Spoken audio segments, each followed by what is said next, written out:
멋진 신세계 올더스 헉슬리 지음 안정효 옮김 4장 승강기는 알파 탈의실에서 나온 남자들로 만원이었고 레니나가 들어서자 많은 사람들이 친근하게 머리를 끄덕이거나 미소로 인사를 했다.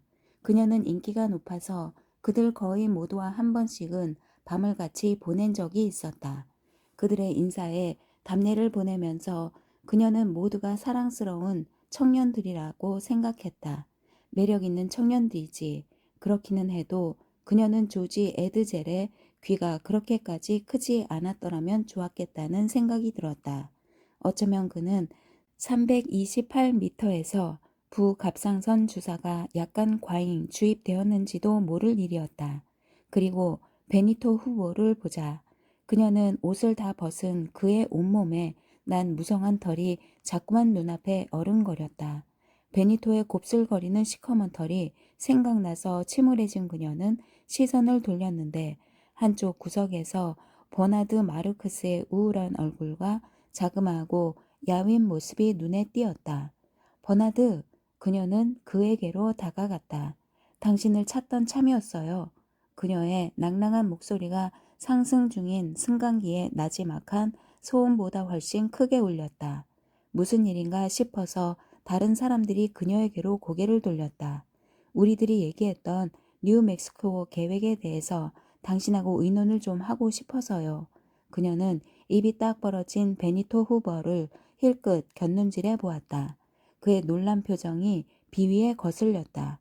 저하고 같이 놀자고 내가 또 애걸하지 않아서 놀라운 모양이로군. 그녀는 속으로 생각했다. 그래서 그녀는 더 큰 소리로 아까보다 훨씬 다정하게 말을 이었다.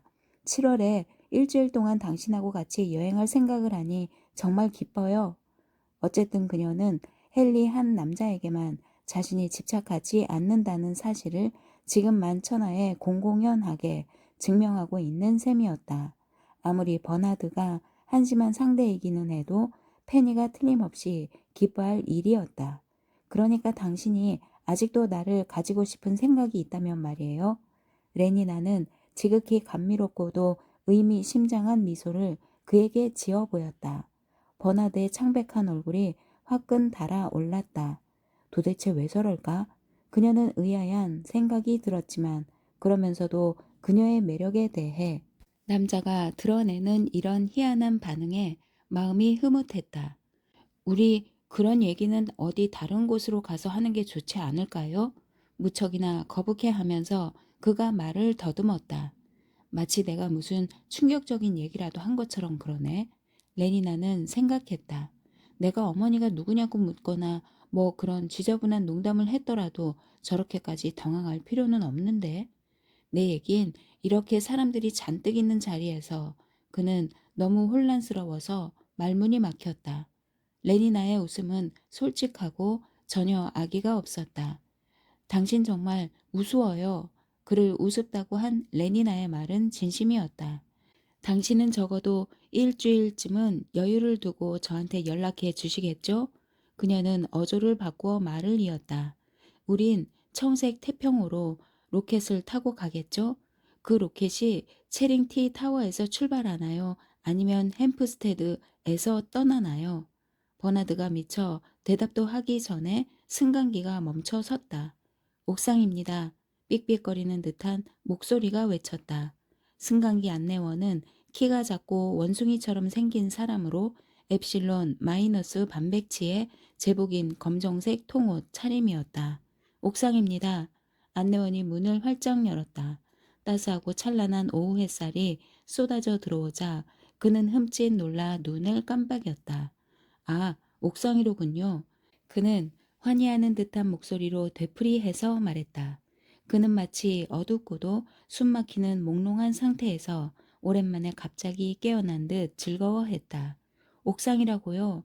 그는 기대에 차서 무엇인가를 기다리는 개를 연상시키는 표정으로 승강기에 탄 사람들의 얼굴을 올려다보며 미소를 지었다.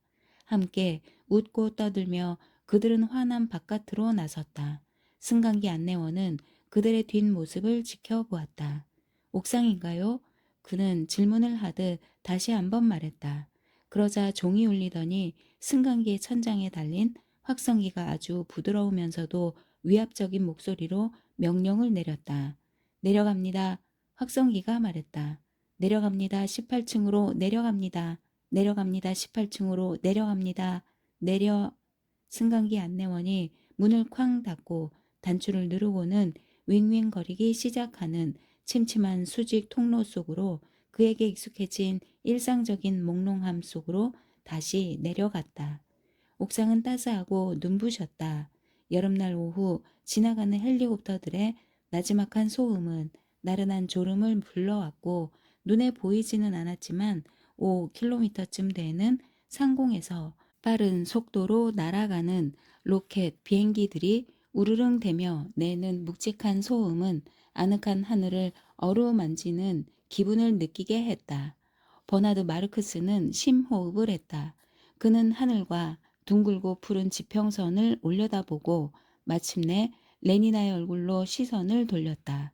정말로 아름답군요. 그의 목소리가 약간 떨렸다. 그녀는 크게 공감하고 이해하는 표정으로 그에게 미소를 지었다. 장애물 골프를 즐기기에는 더할 나위 없이 좋은 날씨예요. 그녀가 황홀한 목소리로 말했다. 그리고 이제 난 서둘러 비행기를 타야 해요. 버나드, 기다리게 하면 헨리가 화를 내거든요. 날 만날 생각이라면 시간을 충분히 두고 연락해 줘요. 그러고는 손을 흔들며 넓고 평평한 옥상을 가로질러 경납고 쪽으로 뛰어갔다. 버나드는 가만히 서서 그녀의 뒷모습을 지켜보았다. 별처럼 반짝이는 하얀 스타킹과 햇볕에 탄 두 무릎이 활기차게 굽혔다가 펴지고 또 다시 굽혔다가 펴지기를 반복하면서 멀어져 갔다.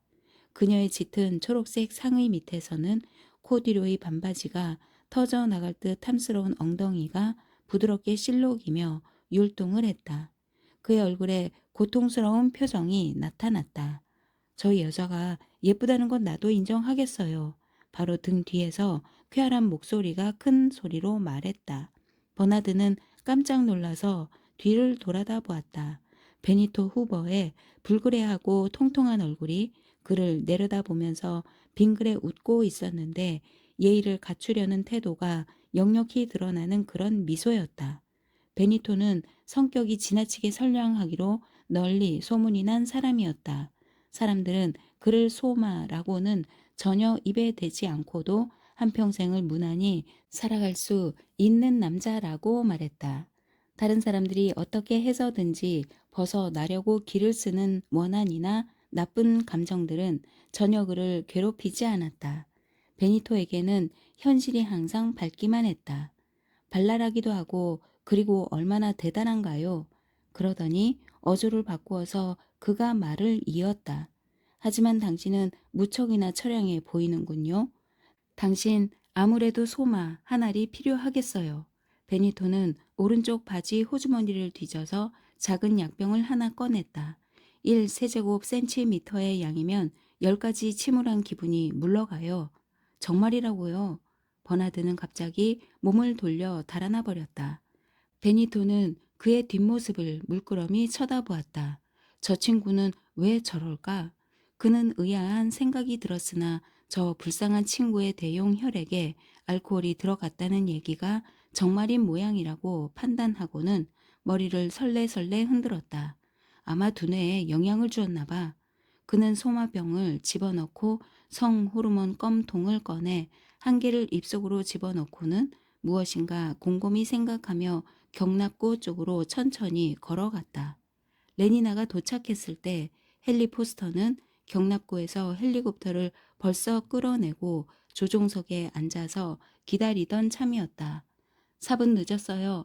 그녀가 옆자리로 올라오는 사이에 그가 한 말은 이것이 전부였다. 그는 헬리콥터에 시동을 걸고 추진기에 기어를 넣었다. 헬리콥터가 수직으로 총알처럼 솟아올랐다. 헨리가 속력을 올리자 말벌처럼 붕붕거리던 프로펠러의 소음이 나나니 벌처럼 고음으로 바뀌더니 다시 모기 소리로 변했다. 속도계는 그들이 분속 2km의 최고 속도로 상승하고 있음을 보여주었다. 그들의 발 밑에서 런던이 점점 작아졌다. 거대한 탁자 표면처럼 보이던 건물 옥상들은 몇 초 사이에 기하학적인 버섯 크기로 줄어들어서 푸른 공원과 꽃밭들 사이로 무늬를 수놓았다. 그 한가운데서 눈부시게 빛나는 콘크리트 원반을 하늘로 떠 받친 체링 T타워가 가늘고 키가 큰 곰팡이 기둥처럼 솟아올랐다. 뭉클뭉클 살찐 허리통까지만 대충 만들어 놓은 옛날 운동 선수들의 조각상처럼 거대한 구름들이 그들 머리 위 푸른 하늘에서 흐느적거렸다. 구름들 사이로 갑자기 붕붕거리는 소음을 내며 작은 주홍빛 곤충 한 마리가 떨어져 나왔다. 적색 로켓이에요. 헨리가 말했다. 방금 뉴욕에서 들어온 모양이로군요. 그러고는 시계를 보았다.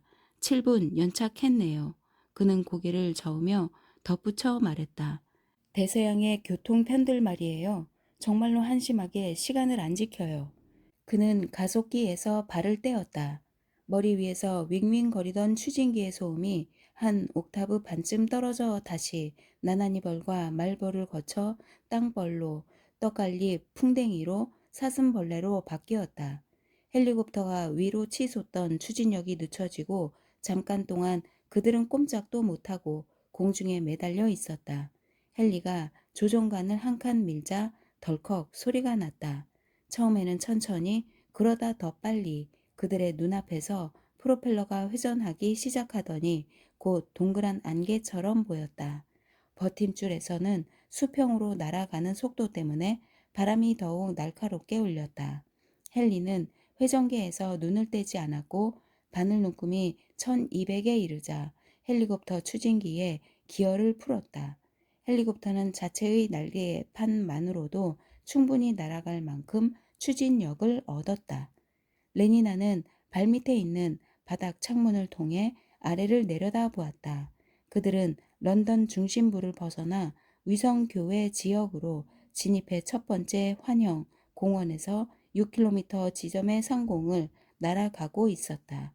푸른 풀밭에 생명체들이 까마득히 멀어서 구더기 들처럼 보였다. 촘촘히 들어선 넷쏘고 치기탑들이 나무들 사이에서 반짝였다. 양치기의 숲 근처에서는 2000쌍의 베타 마이너스 혼성 복식조가 전구를 치고 있었다. 에스컬레이터 파이브스 구장들이 두 줄로 간선 도로를 따라 노팅힐에서 윌스덴까지 늘어섰다. 일링 경기장에서는 델타 체조 시범과 공동체 노래가 진행되는 중이었다. 황갈색은 정말 흉측한 색깔이에요.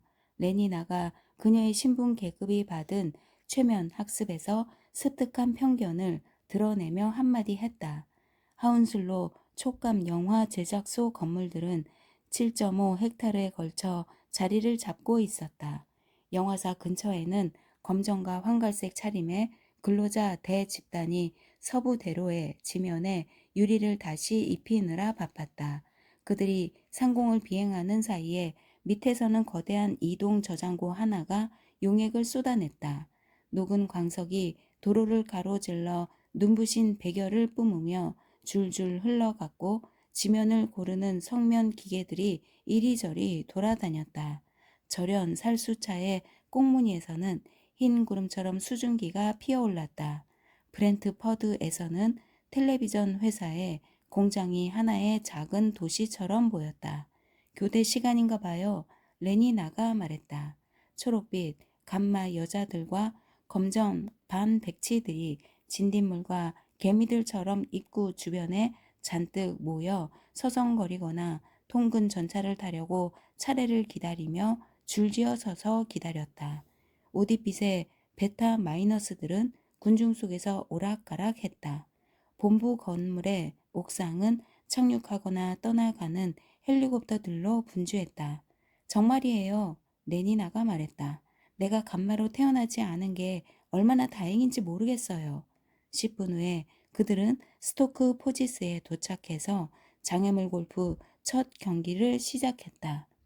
버나드는 거의 줄곧 눈을 내리 깔고 어쩌다가 같은 계급의 사람들과 시선이 마주치면 남들이 눈치채지 못하게 재빨리 얼굴을 돌리며 서둘러 옥상을 가로질러 갔다. 그는 마치 누군가에게 추적을 당하는 것처럼 보였다. 혹시 자신을 미워하는 적들을 실제로 만나면 상상했던 것보다 그들이 훨씬 더 가혹하게 느껴질지도 모르고, 그러면 자신이 더욱 죄의식을 느끼고 주체할 수 없을 정도로 외톨이가 된 기분이 들 것 같아 그는 자꾸만 도망을 쳤다. 베니토 후보는 흉악한 놈이야. 그렇지만 그는 아기가 있어서 그랬던 것은 아니었다. 어떻게 생각하면 그래서 훨씬 더 기분이 나빴다. 선의를 보이는 사람들은 악의를 품은 사람들과 똑같이 행동했다. 레니나까지도 그에게 고통을 주었다. 그는 소심한 자신이 그녀에게 접근할 용기가 언제 생길지 따져보고 갈망하고 절망하며 우유부단하게 보낸 여러 주일이 머리에 떠올랐다. 경멸에 찬 그녀의 거절로 인해 모욕을 당할지도 모르는 모험을 감수할 용기가 과연 그에게 있었던가? 하지만 만일 그녀가 좋다고 한다면 얼마나 벅찬 황홀감을 맛보게 될 것인가? 그렇다. 이제 그녀에게서 동의를 받은 셈인데 그럼에도 불구하고 그는 여전히 비참한 기분이었다. 그녀가 지금이 장애물 골프를 치기에 더할 나위 없이 좋은 오후라고 말했기 때문에 비참했으며, 그녀가 헨리 포스터와 만나려고 가버렸기 때문에 비참했고, 두 사람 사이에 지극히 개인적인 일을 다른 사람들 앞에서 입에 올리길 원하지 않았다고 해서 그녀가 그를 우습게 생각했기 때문에 비참했다. 간단히 얘기하면 그녀가 어떤 다른 비정상적이고 별난 행동을 했기 때문이 아니라 모든 건전하고 올바른 영국 여자답게 행동했기 때문에 그는 비참했다. 그는 개인 경납고의 문을 열고는 빈둥거리던 델타 마이너스 심부름꾼 2명을 불러 그의 헬리콥터를 옥상으로 끌어내라고 시켰다. 경납고 근무는 단 하나의 보카노프스키 집단이 맡았는데 그들은 모두가 작고 검고 흉측한 쌍둥이들이었다. 버나드는 자신의 우월성에 대해서 별로 확신이 서지 않는 사람처럼 신경질적이고 상당히 교만하며 불쾌감을 주기까지 하는 어조로 명령을 내렸다.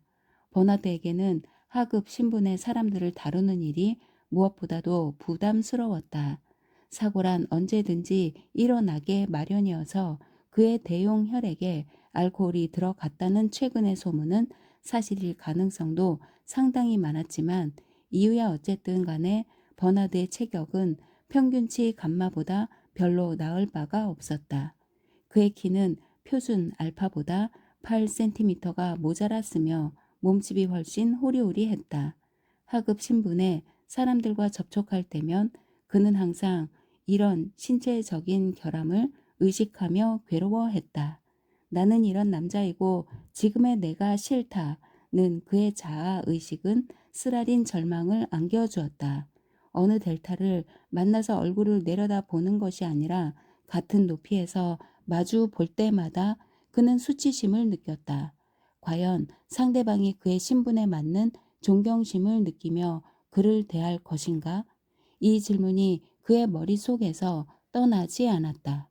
그럴 만도 했다. 감마들과 델타들과 엡실론들은 사회적인 우월성을 어느 정도까지는 육체의 크기와 결부지어 연상하도록 길이 들었기 때문이다. 사실상 큰 체구를 중요시하는 최면 학습의 편견은 미약하게나마 만인이 지니게 된 속성이었다.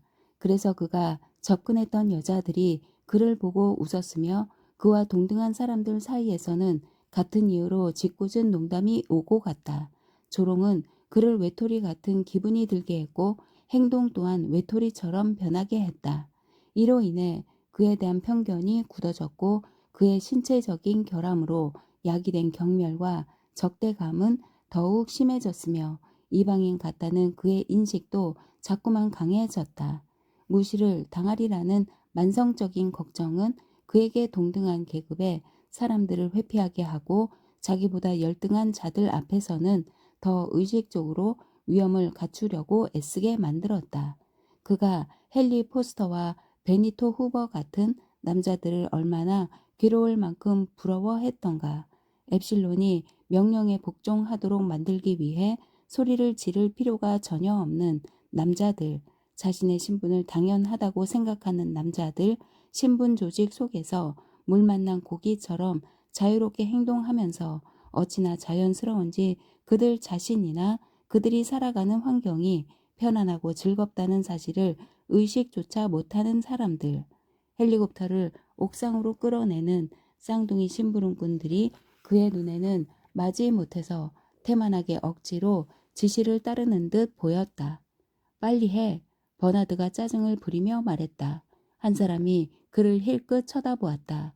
그의 멍청한 회색 눈에서 방금 일종의 야수 같은 조롱이 스쳐 지나갔던가? 어서 하라니까? 더욱 큰 소리로 외치는 그의 목소리가 추악하게 날카로워졌다. 그는 헬리콥터로 기어 올라갔고 잠시 후 강을 향해서 남쪽으로 날아갔다.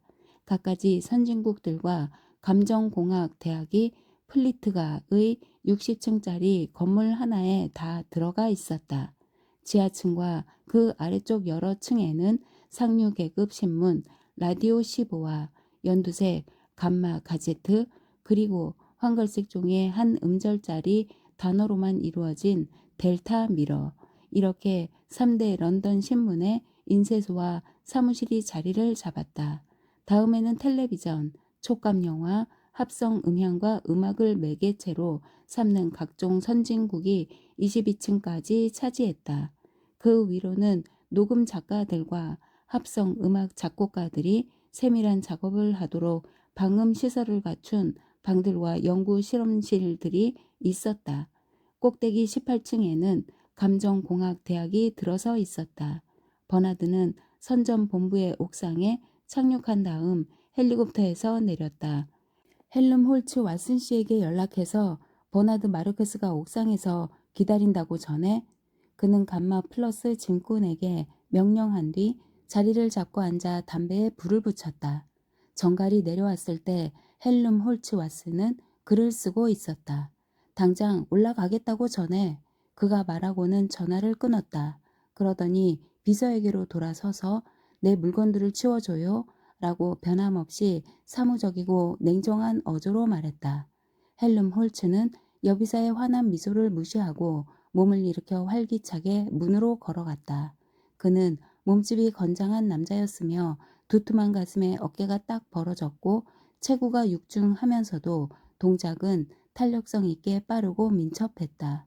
그의 목은 아름답게 생긴 머리를 튼튼하고 둥근 기둥처럼 떠받치고 있었다. 검은 곱슬머리에 인상이 뚜렷했다. 그는 힘차고 강인한 매력이 넘쳤으며 그의 비서가 입에 침이 마르도록 자꾸만 되풀이하던 말대로 어느 구석으로 보나 철저한 알파 플러스였다.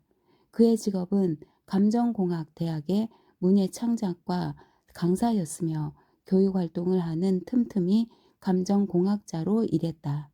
그는 라디오 15에 정기적으로 글을 기고했으며 촉감 영화의 대본을 만들었고 최면 학습을 위한 시와 표어를 써내는 등 재능을 한껏 발휘하는 인물이었다.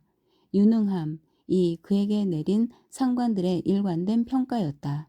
그리고 그들은 보통 머리를 설레설레 흔들고는 의미심장하게 목소리를 낮추었다. 약간 지나치게 유능하다는 게 걱정이지만 그렇다. 약간 지나치게 유능하다는 그들의 말이 옳았다. 헬름 홀츠 왓슨의 경우에는 정신적인 과잉 능력이 버나드 마르크스의 신체적인 결함이 남긴 결과와 비슷한 영향을 주었다. 버나드는 뼈와 근육이 너무 미약해서 같은 계급의 사람들로부터 고립되었고 최근의 기준에 따르면 이런 소외감은 정신적인 과잉 상태나 마찬가지여서 더 큰 괴리의 원인이 되었다. 반면 헬름 홀츠로 하여금 거북할 정도로 자신을 의식하고 혼자뿐이라는 기분을 느끼게 만드는 원인은 지나치게 넘치는 능력이었다. 두 남자가 가진 공통점은 그들이 혼자라는 인식이었다. 하지만 신체적인 결함으로 인해 버나드가 혼자라는 의식에 평생 시달려온 반면에 헬름 홀츠 왓슨은 비교적 최근에 와서야 자신의 정신적인 과잉 상태를 점점 의식하면서 주변 사람들로부터 이질감을 느끼게 되었다.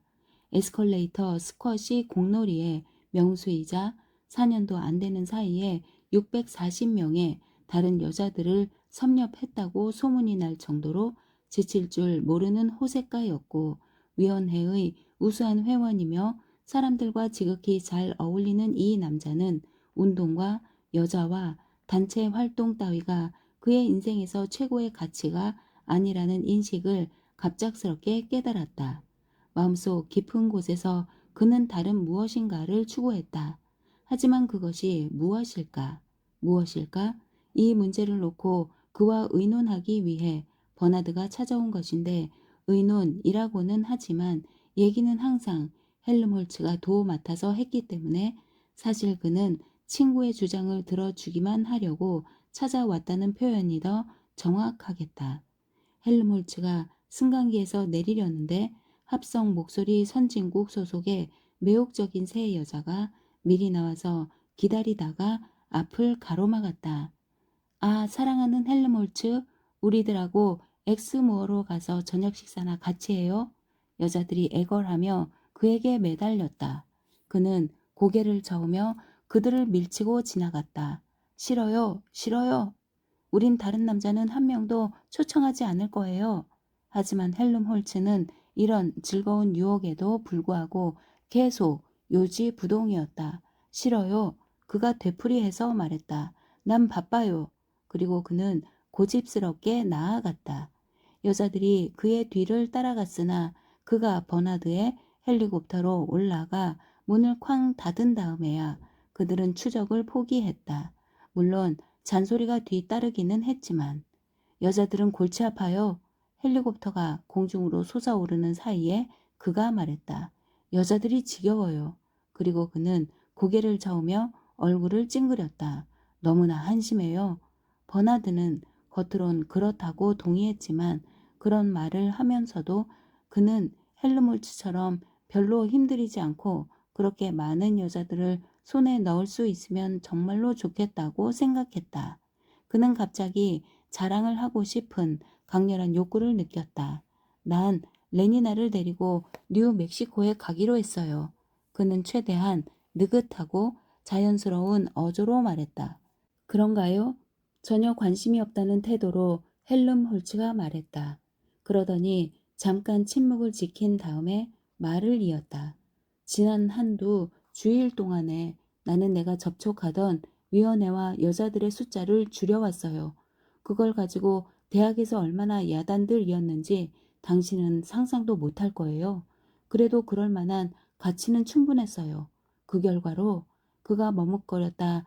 뭐랄까 그들은 이상해요. 아주 이상하죠.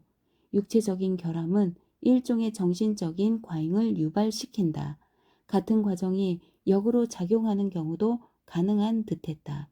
정신적인 과잉은 나름대로의 목적을 성취하기 위해서 금욕주의라는 인위적인 불감증을 유발시키기도 하는데, 고의적으로 자초한 이런 고독은 보지도 듣지도 못하는 상태로 이어지기 때문이다. 나머지 짤막한 시간 동안에 비행은 침묵 속에서 이루어졌다. 버나드의 방에 도착해서 그들이 푹신한 소파에 편안하게 자리를 잡은 다음에 헬름홀츠가 다시 이야기를 시작했다. 아주 느린 목소리로 그가 물었다. 당신의 내면에서 밖으로 나올 기회가 기다리는 무엇이 존재한다는 기분을 느껴본 적이 있나요? 당신이 사용하지 않는 여분의 힘이랄까? 아시잖아요. 발전소에서 터빈을 통과하지 않고 폭포처럼 그냥 쏟아지는 물 같은 건 말입니다. 그는 호기심 어린 표정으로 버나드를 쳐다보았다. 그러니까 만일 상황이 달라지면 인간이 느끼게 될지도 모르는 그런 모든 정서 말인가요? 헬름홀츠는 고개를 저었다. 꼭 그런 얘기는 아니에요. 내가 알고 싶은 게 뭐냐면 가끔 난 이상한 기분을 느끼는데 나에게는 무엇인가 꼭 해야 할 중요한 말이 있고 그 말을 할 능력도 지녔지만 그러면서도 이상하게 그 말이 무엇인지 모르겠고 그것을 표현하는 능력 또한 전혀 쓰지 못한다는 그런 기분이 들어요. 그것을 글로 표현하는 다른 방법은 혹시 없을까? 아니면 글로 표현할 무슨 다른 대상이 없을까? 그는 잠시 침묵을 지키다가 마침내 다시 말을 이었다. 당신도 알다시피 나는 새로운 표현을 지어내는 솜씨가 꽤 좋아요. 그러니까 최면 학습상으로는 빤한 내용이면서도 너무나 새롭고 흥분을 자아내서 마치 바늘방석을 깔고 앉기라도 한 듯 갑자기 벌떡 일어나게 만드는 그런 표현 말이에요. 하지만 그것으로는 충분하지 못한 듯 싶어서요. 표현뿐만 아니라 그런 표현으로 구성되는 개념들 역시 좋아야 하니까요. 하지만 당신이 쓴 글들은 훌륭하잖아요. 헬름홀츠. 아, 그야 쓸 만한 정도는 되겠죠. 헬름홀츠가 어깨를 으쓱했다. 하지만 별로 대단치는 않아요. 웬일인지 그런 것들은 별로 중요하지 않다는 생각이 들어요. 나는 훨씬 더 중요한 무엇을 해낼 능력을 지녔다는 기분이랄까요? 그래요. 훨씬 강렬하고 훨씬 격렬한 무엇을요. 하지만 그것이 무엇일까요? 내가 해야 할 더 중요한 말은 무엇일까요? 그리고 우리들은 글로 써야 할 그런 대상들에 관해서 어떻게 정열적으로 행동할 수가 있을까요? 어휘들이란 X선이나 마찬가지여서 제대로 사용하기만 한다면 그것은 무엇이라도 뚫고 들어갑니다. 글을 읽는 사람이 거기에 찔리는 셈이죠. 무엇인가를 뚫고 들어가는 글을 어떻게 쓰느냐. 바로 그것을 난 학생들에게 가르치고 싶어요. 하지만 공동체 노래나 최근에 이루어진 후각기관의 발달에 관한 글에 찔려봤자 그게 도대체 무슨 대수냐고요. 그뿐 아니라 그런 종류의 글을 쓰는 경우에 아시잖아요. 아주 강한 X선처럼 어떻게 어휘들이 마음을 꿰뚫고 들어가게 만들 수가 있을까요? 시시한 내용을 가지고 어떻게 대단한 웅변을 할 수가 있나요? 결국은 그것이 문제입니다. 나는 노력하고 또 노력하는데. 쉬, 버나드가 갑자기 손가락 하나를 들어 보이며 조심하라고 말했다. 그들은 귀를 기울였다. 문 밖에 누가 와 있는 것 같아요. 그가 나지막이 말했다. 헬름 홀츠가 몸을 일으켜 발끝으로 방을 가로질러서 재빠른 동작으로 문을 벌컥 열었다. 물론 거기에는 아무도 없었다. 미안합니다. 거북한 기분으로 겸연쩍은 표정으로 버나드가 말했다. 아마 신경이 좀 날카로워진 모양이에요. 누가 날 의심하면 나도 상대방을 의심하게 되기 마련이니까요. 버나드는 손으로 두 눈을 문지르고 한숨을 지었다. 그의 목소리는 애원하는 어조로 바뀌었다. 그는 자신을 변호하려고 했다. 최근에 내가 어떤 일들을 겪었는지 당신은 상상도 못할 거예요. 당장 눈물이 쏟아질 것 같은 얼굴로 그가 말했다. 그의 자아 연민은 갑자기 터져 나오는 분수처럼 분출했다. 당신은 상상도 못한다고요. 헬르모츠는 조금쯤 거북한 기분을 느끼며 그의 얘기를 들었다. 가엾은 버나드. 그는 속으로 생각했다. 하지만 동시에 그는 친구가 상당히 창피하게 느껴졌다. 그는 버나드가 조금이나마 자신감을 보여주기를 바랐다. 제5장 8시가 되자 날이 저물었다. 스토크 포지스 회관탑의 확성기에서는 굵직한 목소리로 구장들이 문을 닫는다는 방송을 시작했다. 레니나와 헨리는 경기를 중단하고 회관 쪽으로 되돌아 걸어갔다. 내분비, 외분비 합동 작업장에서는 파넘 로열의 거대한 공장에서 쓸 원료로 호르몬과 우유를 공급하느라 수천 마리의 소들이 나지막하게 울어대는 소리가 들려왔다. 석양이 깃든 하늘에는 끊임없이 윙윙거리는 헬리콥터들의 소음이 가득했다. 골프를 치던 하급 신분의 사람들을 저마다의 경기장에서 대도시로 실어 나르는 경량급 모노레일 기차의 출발을 알리느라 2분 30초마다 한 번씩 시끄러운 호루라기와 종소리가 울렸다. 레니나와 헨리는 그들의 헬리콥터를 타고 출발했다. 300m 상공에서 헨리는 헬리콥터 추진기에 회전 속도를 천천히 늦추었다. 그들은 희미해지는 풍경 위에 떠서 잠깐 동안 균형을 잡고 그대로 머물렀다. 버넘, 너도 밤나무 숲이 서쪽 하늘의 환한 언저리를 향해서 거대한 암흑의 늪지대처럼 뻗어나갔다.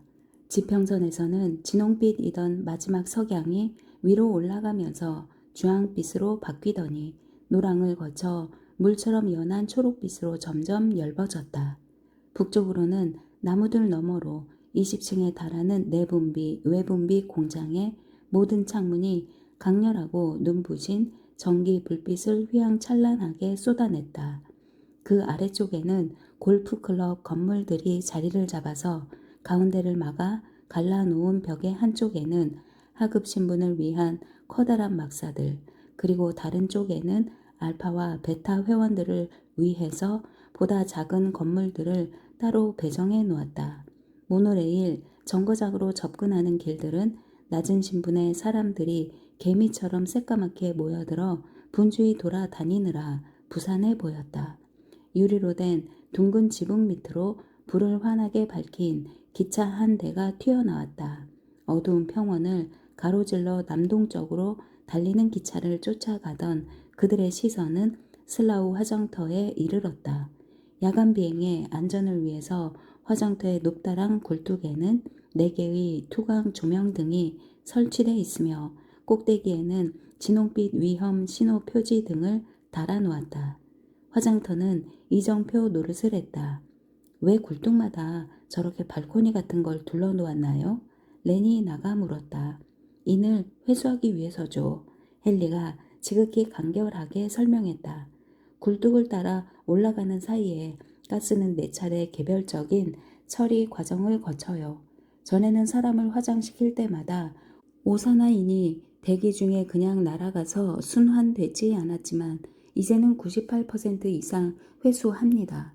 성인의 시체 한 구당 1.5kg 이상을 말이에요. 그러면 영국에서만 한 해에 400톤 상당의 인을 생산할 수 있습니다.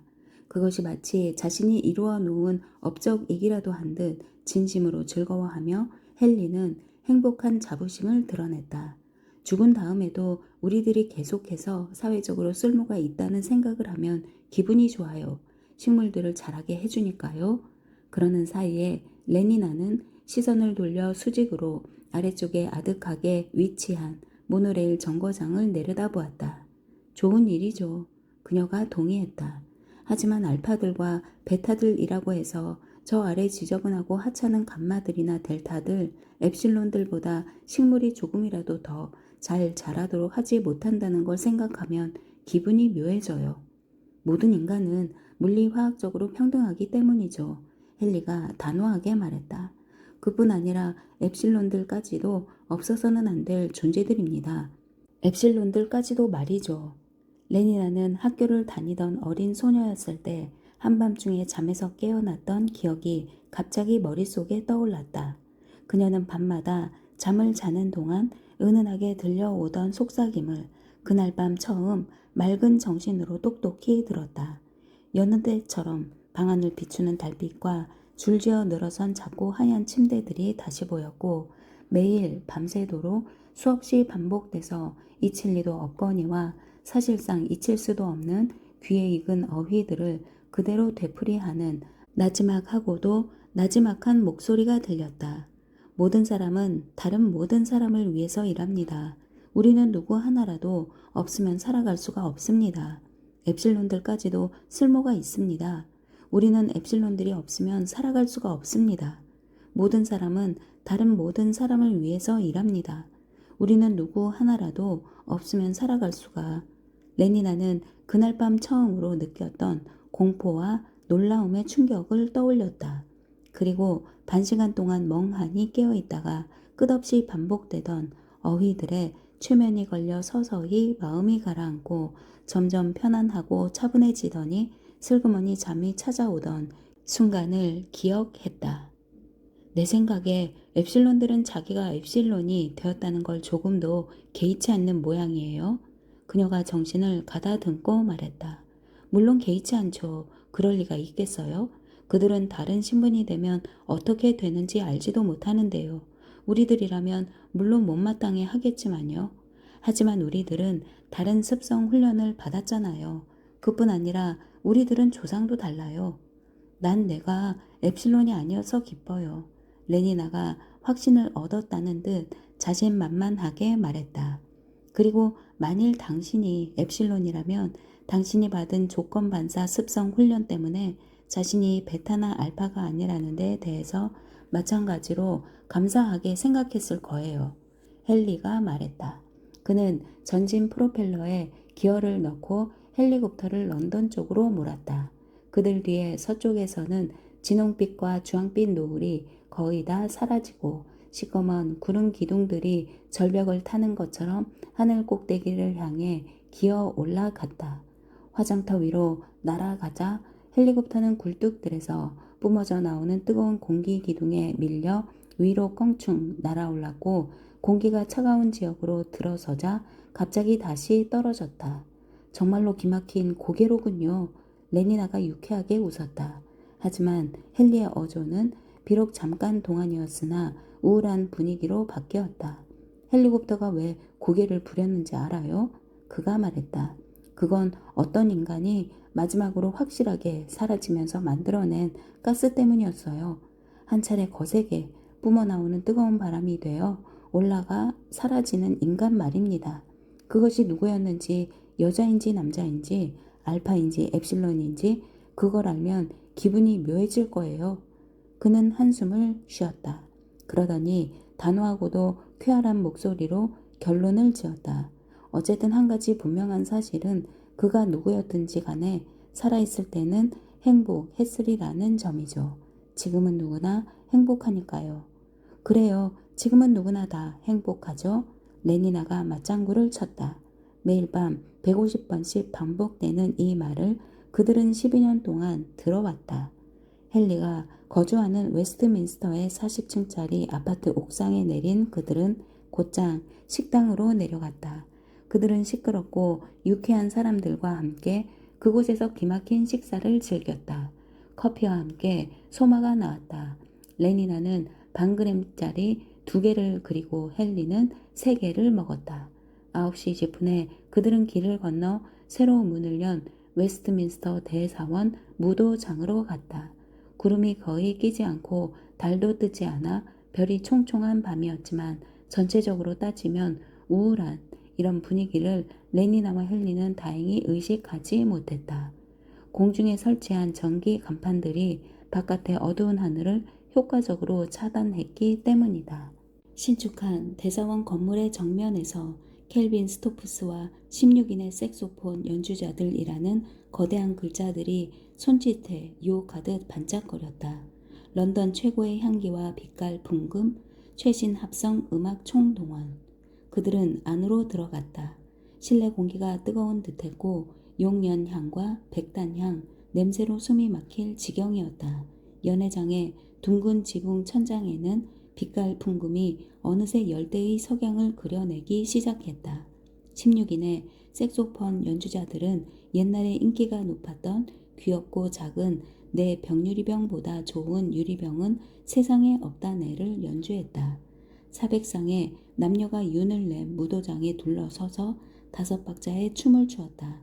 잠시 후에 레니나와 헨리는 401번째의 쌍이 되었다. 색소폰은 달밤에 노래하는 고양이처럼 흐느껴 울었고 죽음이 그들의 눈앞에 다가오기라도 하듯 알토와 테너의 음조로 신음했다. 색소폰들의 갖가지 화려한 화음이 넘쳐나면서 합창을 하듯이 절정을 향해 올라가며 커지고 떨리다가 또 커졌다. 그러다가 마침내 지휘자가 손을 한번 흔들자 에테르 음악이 찢어지는 듯 마지막으로 터져나왔는데 기껏해야 인간에 지나지 않는 16 연주자들의 존재는 음향에 휩쓸려 흔적조차 남기지 않고 사라져 버릴 것만 같았다. 천둥소리 같은 A 플랫 장조, 그러고는 온통 침묵과 어둠 속에서 디미누엔도가 점점 약하게 서서히 미끄러지면서 점진적인 약화음이 뒤따랐고 4분음이 떨어지고 또 떨어져서 희미하게 속삭이는 제5음 화음이 되어 끈질기게 남아 울려서 아직 밑에서는 5사 음률이 맥동하는 동안 몇 초 동안 어둠의 공간을 강렬한 기대감으로 가득 채웠다. 그리고 마침내 기대감은 충족되었다. 갑작스럽고 폭발적인 해돋이가 나타났으며 동시에 16명이 노래를 불렀다. 나의 병이여, 나는 항상 그대를 원했어요. 나의 병이여, 왜 나는 태어났을까요? 그대의 품속에서는 하늘이 푸르고 날씨가 항상 좋았답니다. 왜냐하면 귀엽고 작은 내 유리병보다 좋은 병은 세상에 없기 때문입니다. 웨스트민스터 대사원에서 5박자를 밟으며 다른 사백상과 빙글빙글 돌며 레니나와 헨리는 또 다른 세계에서 따스하고 빛깔이 화려하고 한없이 포근한 소마 휴일의 세계에서 춤을 추었다. 모든 사람이 얼마나 친절하고 얼마나 인상이 좋고 얼마나 유쾌하고 재밌었던가. 귀엽고 작은 내 유리병보다 좋은 병은. 그리고 레니나와 헨리는 그들이 원하던 바를 이루었다. 그들은 지금 이곳에 안쪽에 존재하여 날씨가 화창하고 하늘은 영원히 푸르기만 한 내부에 안전하게 존재했다.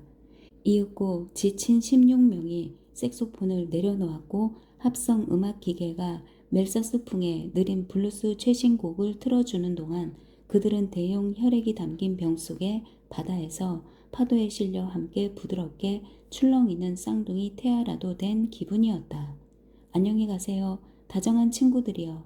안녕히 가세요. 다정한 친구들이여. 확성기에서는 온화하고 듣기 좋은 공손함으로 위장한 명령이 전달되었다. 안녕히 가세요. 다정한 친구들이여. 고분고분하게 다른 모든 사람들과 함께 레니나와 헨리는 건물을 나섰다. 침울한 별들이 하늘을 가로질러 어느새 상당히 멀리 기울어진 다음이었다. 하지만 비록 하늘을 단절시키는 공중 광고가 이제는 무척 많이 사라졌어도 두 젊은이는 아직 밤을 잊은 기쁨에 빠져 있었다.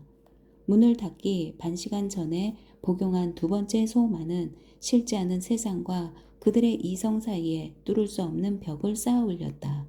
그들은 병 속에 담겨 길을 건넜고 28층에 있는 헨리의 방으로 올라가는 승강기를 탔다. 그러나 병에 담긴 상태이고 두 번째 소마를 먹었음에도 불구하고 레니나는 규정에 따라 처방된 피임 사전 조처들을 하나도 잊지 않았다. 12살 때부터 17살에 이르기까지 수년간 일주일에 3-4차례씩 멜서스 훈련을 받고 집중적인 최면 학습을 완수한 덕택에 그녀는 거의 본능적으로 그리고 기계적으로 이런 사전 조처들을 거침없이 취했다. 아참, 그러니까 생각나는 게 있어요. 욕실에서 나오며 그녀가 말했다. 당신이 나한테 선물로 준 멋진 초록색 대용 염소 가죽 탄피형 허리띠를 어디서 구했는지 페니 크라운이 알고 싶다더군요. 격주에 한 번씩 목요일은 버나드가 친목 집회에 참석하는 날이었다. 제2항 규칙에 따라 헬름 홀츠가 최근에 회원으로 선정된 아프로디테움에서 그는 저녁 식사를 일찍 끝낸 다음 친구와 헤어져 옥상에서 비행 택시를 불러 운전사에게 포드슨 단체 음악당으로 가자고 말했다. 택시가 200m쯤 공중으로 솟아오른 뒤 동쪽으로 향했고 방향을 바꾸는 사이에 버나드의 눈앞에는 거대하고 아름다운 음악당 건물이 나타났다. 320m에 달하는 하얀 모조 대리석 건물이 러드게이트 힐 너머에서 투광 조명을 받고 눈처럼 새하얗게 빛났으며 헬리콥터 착륙장에 내 모서리에 세워놓은 거대한 T자가 어두운 밤 하늘을 배경으로 저마다 진홍빛으로 빛났다. 그리고 주둥이가 널찍한 24개의 황금빛 나팔 확성기에서 엄숙한 합성 음악이 우르릉거리며 울려 퍼졌다. 제기랄 지각이로군. 버나드는 음악당의 빅 헨리 시계가 눈에 띄자마자 혼잣말을 했다. 그가 택시비를 내는 사이에 빅 헨리가 시간을 알렸다. 포드, 모든 황금빛 나팔들로부터 우렁찬 저음의 목소리가 울려 퍼졌다. 포드, 포드, 포드, 포드 소리가 9번 반복되었다. 버나드는 승강기로 뛰어갔다. 포드의 날 기념 행사와 다른 대규모 단체 노래 모임이 열리는 대강당은 건물의 맨 아래층에 있었다. 그 위로는 한 층에 100개씩 모두 7,000개의 방이 있어서 2주일 동안 집회에 참석하는 단체들이 사용했다. 버나드는 33층에서 내려 복도를 따라 서둘러 걸어가서는 3210호실 문 밖에 서서 잠깐 머뭇거리다가 결국 용기를 내어 문을 열고 안으로 들어갔다. 포드님이시여 감사합니다. 그는 꼴찌가 아니었다. 둥근 탁자 주변에 늘어놓은 12개의 의자 가운데 3개가 아직 비어 있었다. 그는 가능한 한 남들의 눈에 띄지 않도록 가장 가까운 자리에 슬그머니 앉아서는 더 늦게 오는 사람들이 들어올 때마다 얼굴을 찡그릴 준비를 갖추었다. 왼쪽에 앉은 여자가 그에게로 시선을 돌리며 물었다. 오늘 오후에 무슨 오락을 했나요? 장애물 골프인가요? 아니면 전자골프였나요? 버나드가 그녀를 쳐다보았는데 포드님이시여 모르가나 로스차일드가 아닌가. 그는 낯을 붉히며 장애물 골프와 전자골프 2가지를 다 하지 않았다고 시인할 수밖에 없었다. 모르가나는 깜짝 놀라서 그를 빤히 쳐다보았다. 어색한 침묵이 흘렀다. 그러자 그녀는 매섭게 왼쪽으로 얼굴을 돌려 훨씬 활동적인 남자에게 말을 붙였다. 오늘의 침묵 집회는 시작부터 싹수가 노랗구나. 버나드는 비참하게 생각했고 자신이 또다시 명예회복에 실패하리라는 예감이 들었다. 가장 가까이 놓인 의자에 무턱대고 서둘러 앉는 대신에 주위를 한번 둘러보았다면 얼마나 좋았을까. 피피, 브래들레프와 조애나 디젤 사이에도 빈자리는 있었다. 그런데 하필이면 그는 장님처럼 모르가나 옆에 털컥 앉고 말았다. 모르가나 옆에 말이다. 포드님이시여. 그녀의 저 시커먼 2 눈썹, 아니 눈 위에서 붙어버린 저 일자 눈썹. 포드님이시여. 그리고 그의 오른쪽에 앉은 여자는 클라라 디터딩이었다. 클라라는 물론 일자 눈썹은 아니었다. 하지만 그녀의 몸은 탄력이 정말로 지나칠 정도였다. 그런 반면에 피피와 조애나는 전혀 흠잡을 데가 없었다. 통통하고 금발이고 몸집이 너무 크지도 않고. 그런데 지금 그들 사이에 자리 잡고 앉은 사람은 저 형편없는 녀석 톰 가와구치였다. 마지막으로 도착한 사람은 사로지니 앵겔스였다. 당신은 지각을 했어요. 집단의 회장이 준엄하게 말했다. 다시는 이런 일이 없도록 하세요. 사로지니는 사과를 하고 짐 보카노브스키와 허버트 바쿠닌 사이에 끼어 앉았다. 회원들은 이제 다 모였고 친목단체는 아무런 결함도 없이 완벽한 구색을 갖추었다. 남자, 여자, 남자의 순으로 탁자 언저리를 따라 번갈아 가며 빙 둘러앉았다. 그들 12명은 당장이라도 하나가 될 준비를 갖추었다. 서로 결합하여 보다 큰 하나의 존재 속에서 12개의 분리된 주체성을 상실하게 될 때를 기다렸다. 회장이 일어서서 T자를 손으로 그어 보이고는 합성 음악을 틀었다. 그러자 지칠 줄 모르고 나지막이 두드려대는 북소리에 맞춰 유사 관악기와 초현악기 따위의 악기들이 침묵 창가를 화려하게 되풀이해서 연주했다. 짤막하면서도 집요하게 따라오는 반복 창가에서 그들이 도피할 길은 없었다. 다시 또 다시 그리고 맥박처럼 힘차게 반복되는 음률은 그들의 귀가 아니라 횡격막을 공격했으며 끊임없이 흐느끼며 요란하게 울리는 반복 화음들이 뒤쫓던 대상은 이성이 아니라 공감을 갈망하는 오장육부였다. 회장은 다시 손으로 T자를 그어 보이고는 자리에 앉았다. 집회가 시작되었다. 오직 한 가지 목적만을 위해서 존재하는 소마 정제들이 탁자 한가운데 놓여 기다리고 있었다. 소마가 담긴 사랑의 잔이 이 손에서 저 손으로 옮겨가는 사이에 나는 자신을 소멸시키기 위해서 마시는 도다 라는 구절을 읊으며 12명이 그 딸기 아이스크림 소마를 차례로 들이켰다. 이어서 그들은 종합 관현악단의 반주에 맞춰 첫 번째 침묵 창가를 불렀다.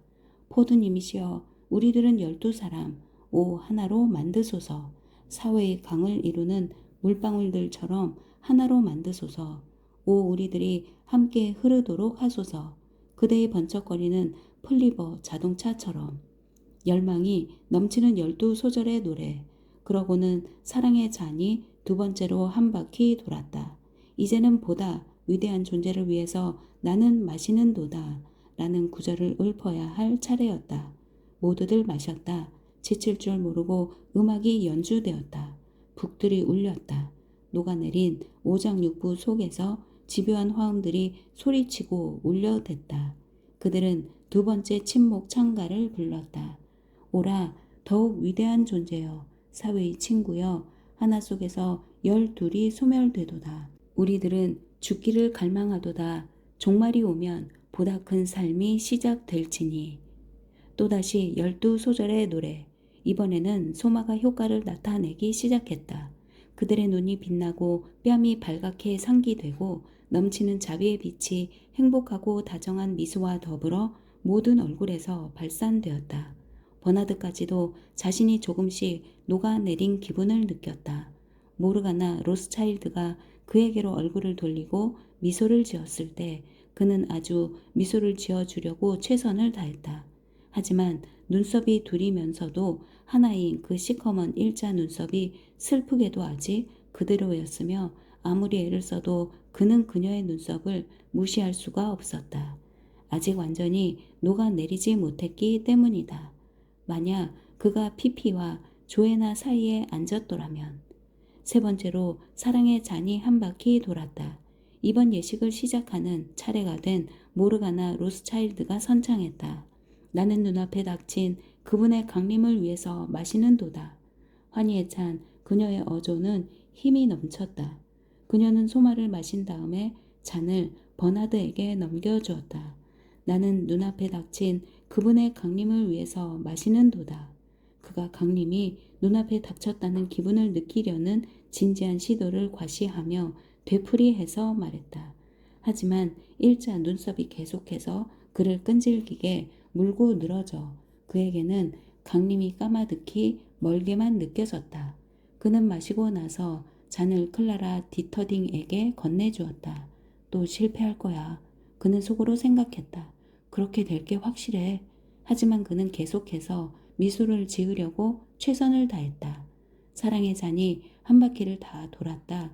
회장이 손을 들어 신호를 했고 그들은 세 번째 침묵 찬가를 불렀다. 보다 위대한 존재가 어떻게 오는지를 느껴보라. 환희하라. 그리고 환희하며 죽음을 맞아라. 북들이 울리는 음악 속에 도취하라. 너는 너이고 너는 곧 나일지니. 노래가 이어지고 또 이어짐에 따라 그들의 들뜬 목소리는 점점 더 강해지며 흥분 상태로 빠져들었다. 눈앞에 임박한 강림에 대한 인식은 전기 충격 같은 긴박감으로 사방에 가득 찼다. 회장이 음악을 껐고 마지막 소절의 마지막 음이 끝남과 더불어 완전한 침묵이 뒤따랐다. 그것은 전류가 관통하는 듯 생명이 진동하고 흐느적거리며 길게 이어지는 기대감을 머금은 그런 침묵이었다. 회장이 손을 내밀자 갑자기 어느 목소리가, 힘차고도 굵은 목소리가 단순한 어떤 인간의 목소리보다도 훨씬 음악적이고 풍요하고 온화하고 사랑과 그리움과 자비가 더 짙어지고 경이적이고 신비하고 초자연적인 목소리가 그들의 머리 위에서 울렸다. 목소리는 음계가 내려가듯 아주 천천히 점점 멀어지며 말했다. 오, 포드님이시여, 포드님이시여, 포드님이시여. 이 소리를 듣는 사람들의 몸에서는 따뜻한 감각이 명치부터 모든 말초 신경까지 퍼져나갔고 눈에서는 눈물이 흘렀다. 그들의 심장과 오장육부가 내면에서 마치 저마다 독립된 생명이기라도 한 듯 따로 움직이는 것만 같았다. 포드님이시여. 그들은 녹아내리는 중이었다. 포드님이시여.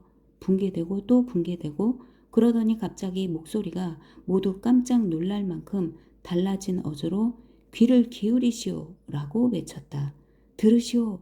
그들은 귀를 기울였다.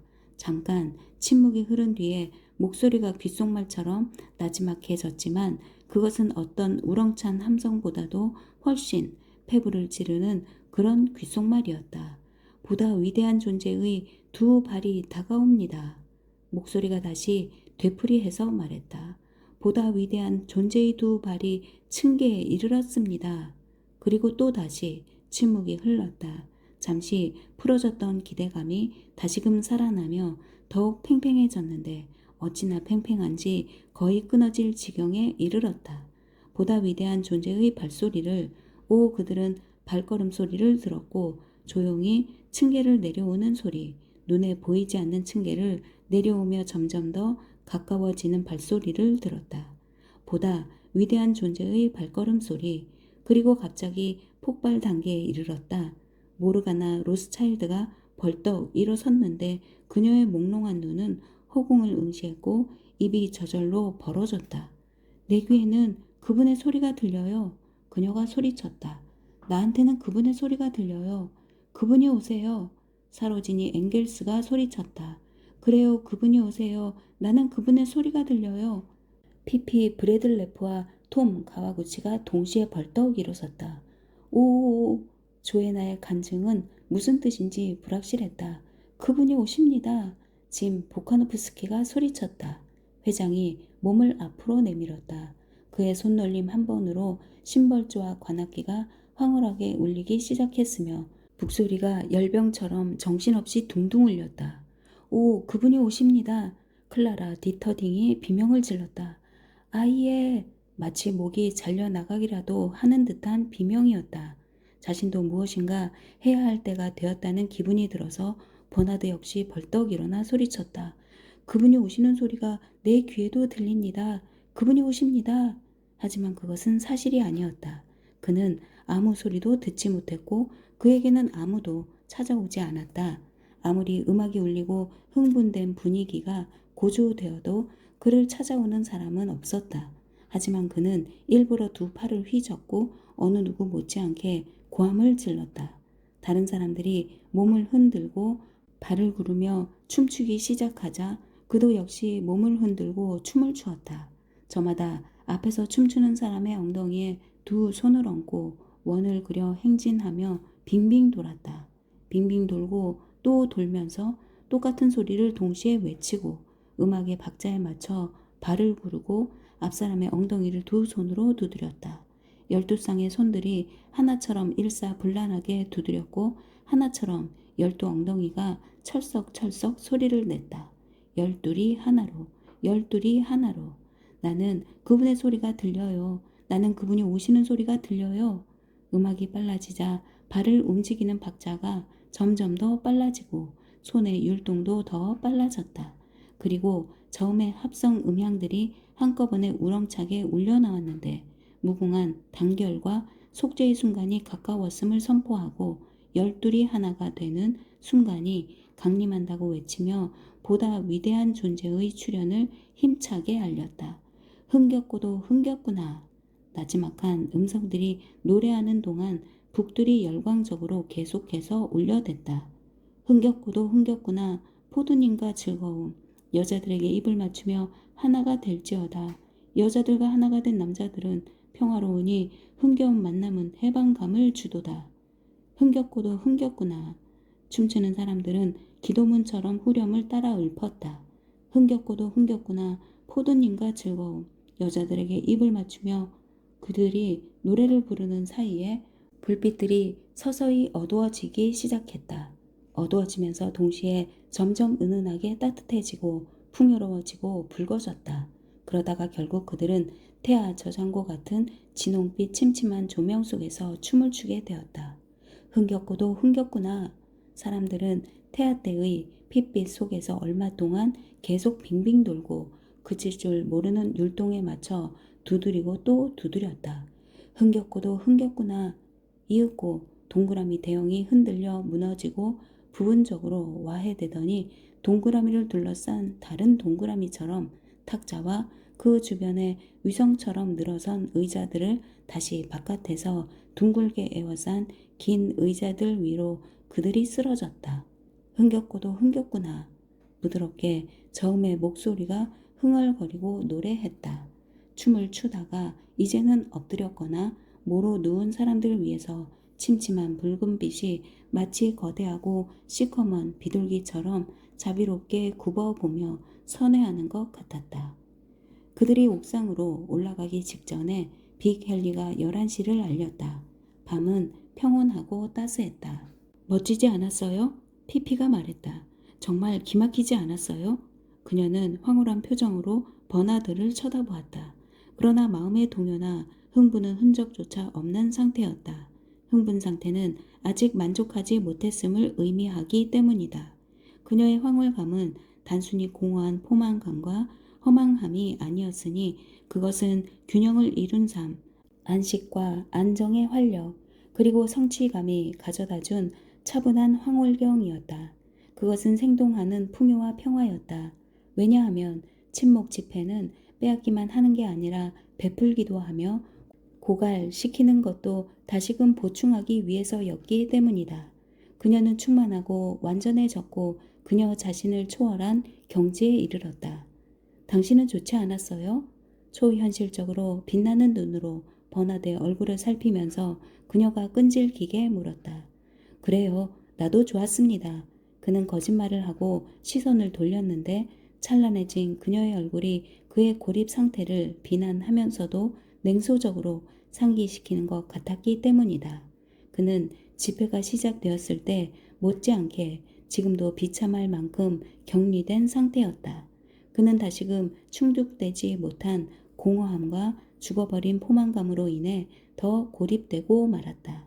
다른 사람들이 보다 위대한 존재 속에서 융화하고 몰입한 반면에 홀로 떨어져 재생되지 못했던 그는 모르가나의 포옹을 받던 순간까지도 홀로였으며 사실상 과거의 어느 때보다도 더욱 절망적으로 혼자였다. 그가 침침한 진홍빛에서 평범한 전깃불이 빛나는 현실로 되돌아왔을 때 의기소침한 그의 마음은 고뇌의 상태로까지 전락하고 말았다. 그는 한없이 비참했다. 그녀의 빛나는 눈이 노골적으로 비난했듯이. 어쩌면 그것은 그의 잘못인지도 몰랐다. 상당히 좋았어요. 그가 되풀이해서 말했지만 그의 머릿속에서는 모르가나의 일자 눈썹만이 아른거렸다.